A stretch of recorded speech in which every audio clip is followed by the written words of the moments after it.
आज के इस वीडियो में राजस्थान के उपचुनाव की 7 विधानसभा सीटों के जातीय समीकरण पर चर्चा करेंगे, जिनमें सबसे पहले अगर बात करें झुंझुनू विधानसभा सीट की, तो हम आपको बता दें कि झुंझुनू की विधानसभा सीट पर हमेशा से ही जाट समुदाय का दबदबा रहा है।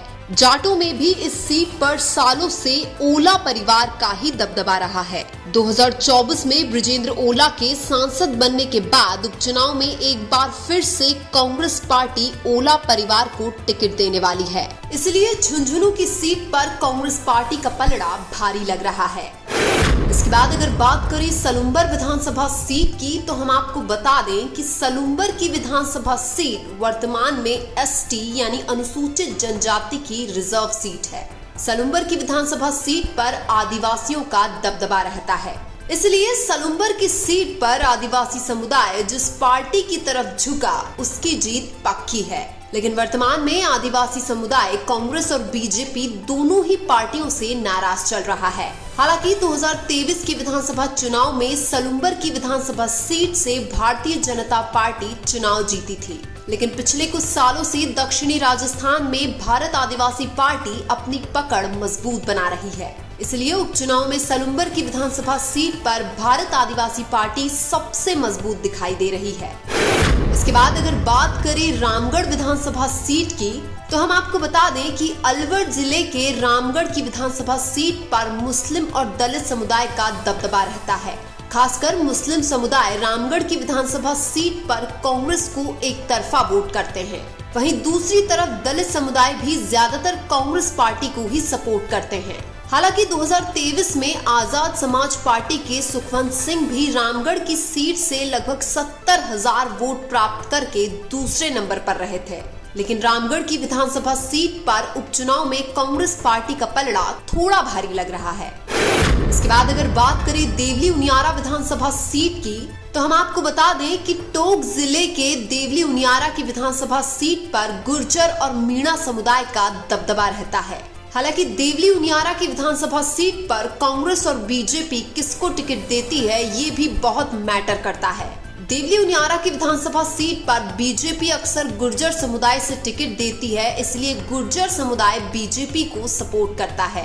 दूसरी तरफ कांग्रेस पार्टी यहाँ पर मीणा समुदाय से टिकट देती है, इसलिए मीणा समुदाय कांग्रेस को सपोर्ट करता है। हालांकि देवली उनियारा में जाट समुदाय का भी प्रभाव देखने को मिलता है, जो कांग्रेस को सपोर्ट करता है।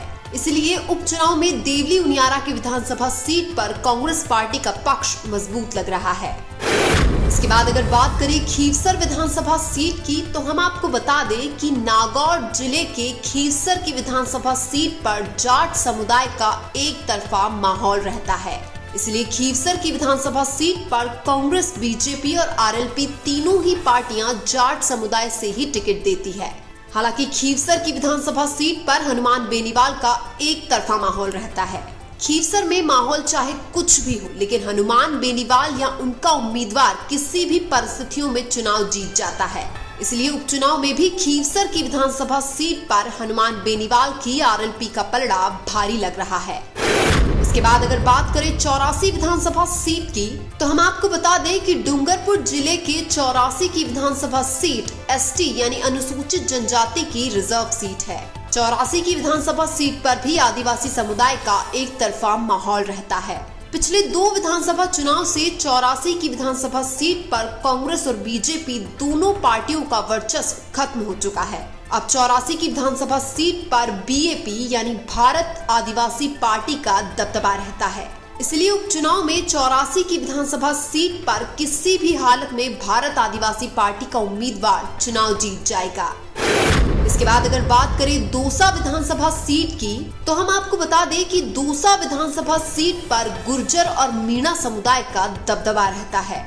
हालांकि दौसा की विधानसभा सीट पर ब्राह्मण समुदाय का भी अच्छा खासा प्रभाव है, लेकिन दौसा की विधानसभा सीट पर गुर्जर और मीणा समुदाय ही हार और जीत तय करते हैं। लेकिन इस बार उपचुनाव में कांग्रेस बीजेपी के टिकट पर ही दौसा की विधानसभा सीट पर हार जीत तय होगी। हालांकि चुनावी माहौल और वर्तमान परिस्थितियों के अनुसार दौसा की विधानसभा सीट पर वर्तमान में कांग्रेस का पलड़ा भारी लग रहा है। यानी कि जिन 7 विधानसभा सीटों पर उपचुनाव होने वाले हैं, उनमें से 84 विधानसभा सीट पर भारत आदिवासी पार्टी, सलूम्बर विधानसभा सीट पर भी भारत आदिवासी पार्टी, देवली उनियारा विधानसभा सीट पर कांग्रेस पार्टी, रामगढ़ विधानसभा सीट पर भी कांग्रेस पार्टी, झुंझुनू विधानसभा सीट पर भी कांग्रेस पार्टी, दौसा विधानसभा सीट पर भी कांग्रेस पार्टी और खीवसर विधानसभा सीट पर राष्ट्रीय लोकतांत्रिक पार्टी चुनाव जीत रही है। लेकिन आपके अनुसार राजस्थान की 7 विधानसभा सीटों पर उपचुनाव में कौन सी पार्टी चुनाव जीतेगी? कमेंट करके जरूर बताएं। वीडियो अच्छा लगा तो लाइक कीजिए और हमारे चैनल मीणा की आवाज को सब्सक्राइब कीजिए। धन्यवाद।